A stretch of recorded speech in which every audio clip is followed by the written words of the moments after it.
Olá, irmãos, graça e paz a todos. Sejam mais uma vez muito bem-vindos aqui no canal Palavra por Palavra. É uma alegria ter a sua companhia em mais um encontro de edificação, de crescimento espiritual, que já sabemos que acontece na medida em que nós nos encontramos com a Palavra de Deus. Hoje falaremos um pouco sobre o contexto do fim, tomando por base o que Paulo escreve ao seu filho na fé Timóteo em sua segunda carta, no capítulo 3, do verso 1 ao 9, que também é uma carta escrita para nós, porque é a palavra de Deus. Paulo vai falar sobre a corrupção humana, em dias que antecedem a vinda do Senhor. Paulo está falando do tempo do fim. Como estariam, então, o comportamento humano, como os homens estariam vivendo esse contexto do tempo do fim. Mas é também fundamental entendermos, irmãos, que quando Paulo vai trazer ali, catalogando os pecados, as transgressões, a operação do erro, ele vai falar muito sobre isso, pois era um comportamento muito terrível que os homens estariam vivendo, mas que eram comportamentos que começa com a queda, desde Adão e Eva. Deus vai dizer ao profeta Oséias que toda a terra ela se prostituiu, se desviando de mim, se desviando do Senhor. Então esse desvio ele acontece desde lá o princípio, Então Paulo não está falando só de um contexto que aconteceria no final. O que Paulo vai falar aqui para o seu filho na fé e para nós é que o pecado ia se intensificar ainda mais, como o próprio Jesus falou, que por se multiplicar o pecado, a iniquidade, o amor de quase todos se esfriaria.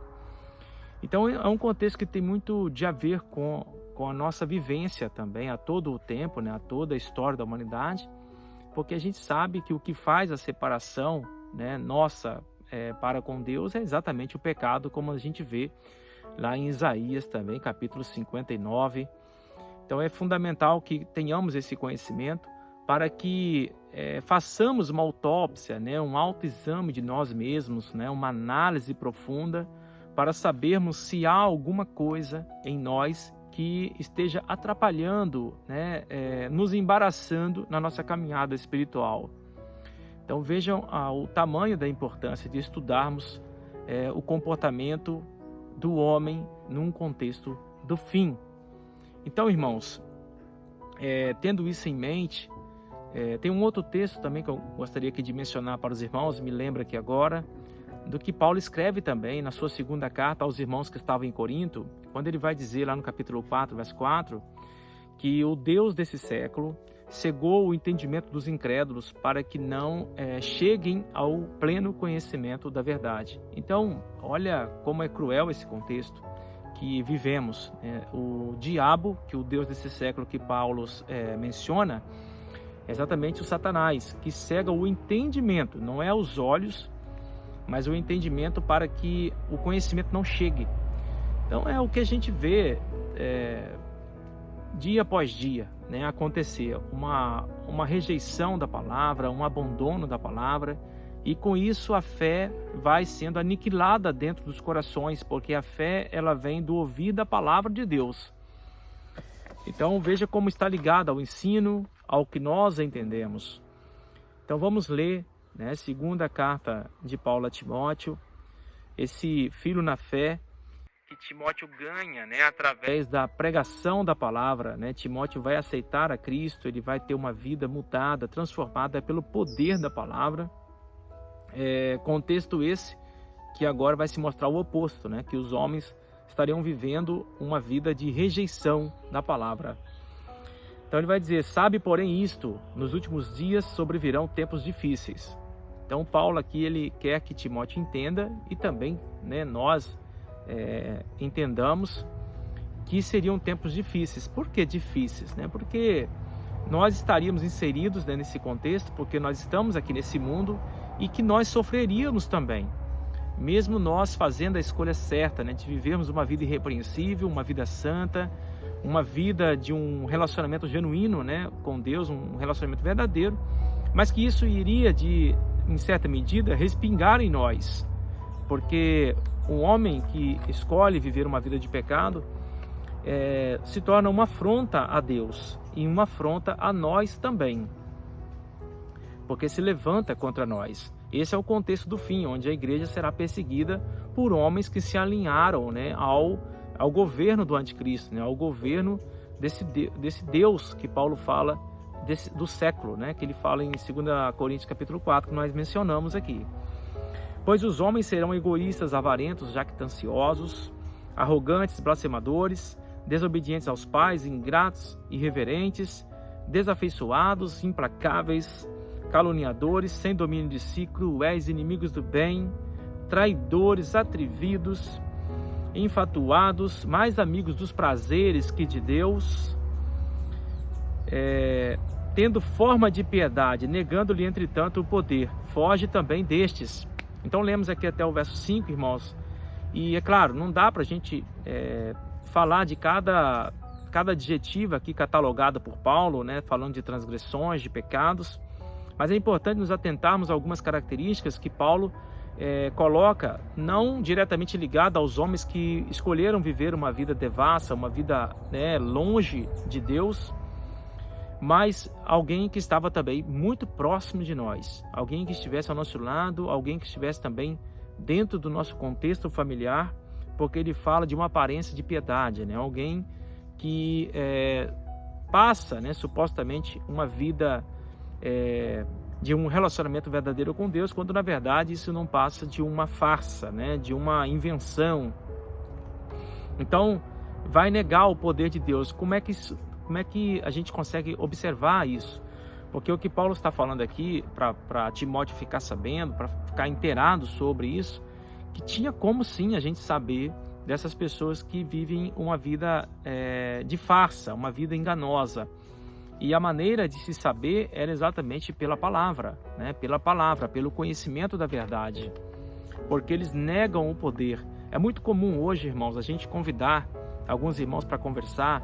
Às vezes, quando a gente para com alguém no caminho, às vezes numa ida ao supermercado, numa praça, num passeio, enfim, o que você esteja fazendo, quando você se depara com certos irmãos e a gente vai conversar sobre a palavra de Deus, não é indagar, né, de qualquer contexto bíblico, mas apenas conversar, esperar que se fale de Deus, a gente não consegue ouvir isso.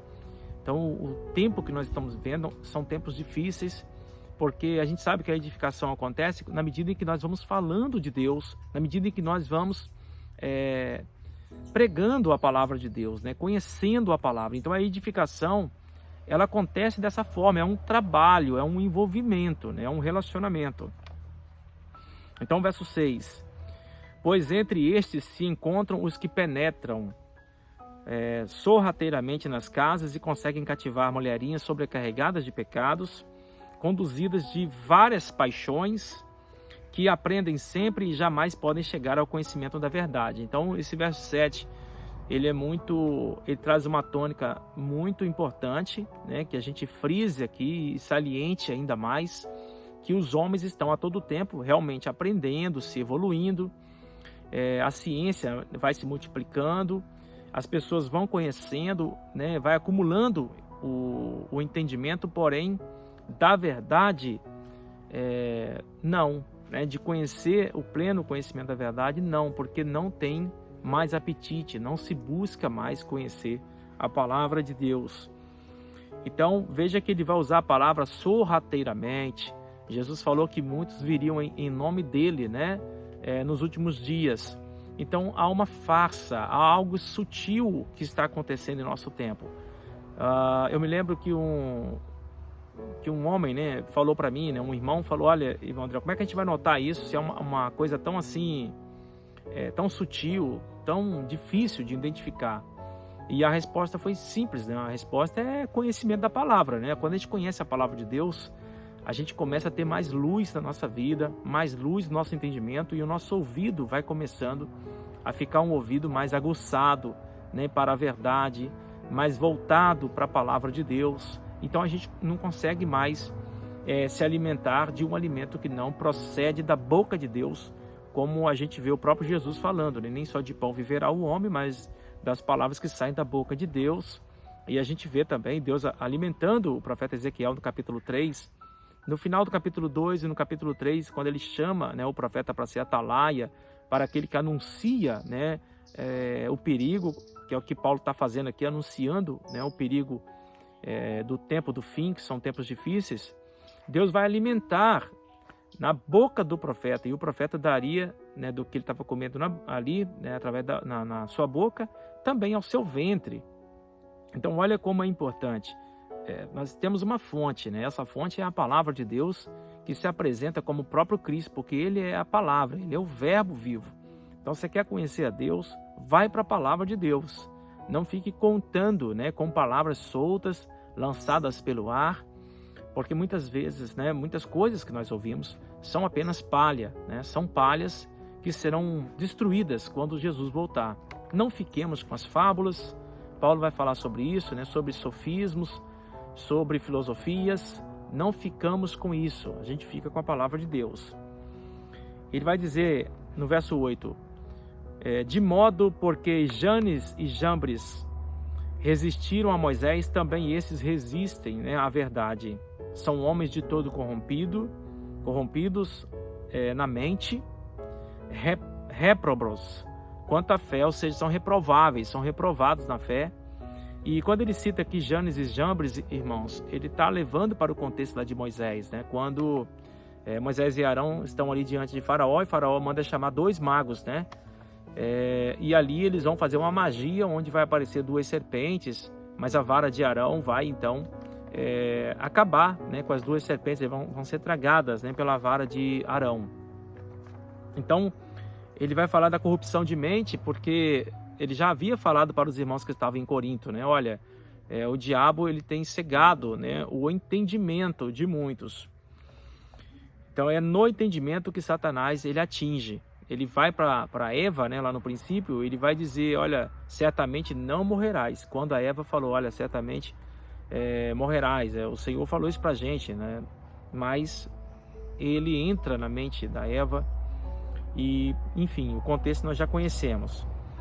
E o verso 9, para a gente, né, encerrar, vai dizer assim, ó, eles todavia não irão avante. Ou seja, eles não vão muito longe, porque a sua insensatez será a todos evidente, como também aconteceu com aqueles, né? Então o que Paulo está dizendo aqui a Timóteo, usando como exemplo Janes e Jambres, que foram ali envergonhados, os homens que estão vivendo uma vida de pecado, que estão entregues ao pecado, eles serão também envergonhados quando o Senhor aparecer. Porque Paulo está falando aqui de um contexto do fim, né, de um contexto que antecede aí a vinda do Senhor, a aparição de Deus.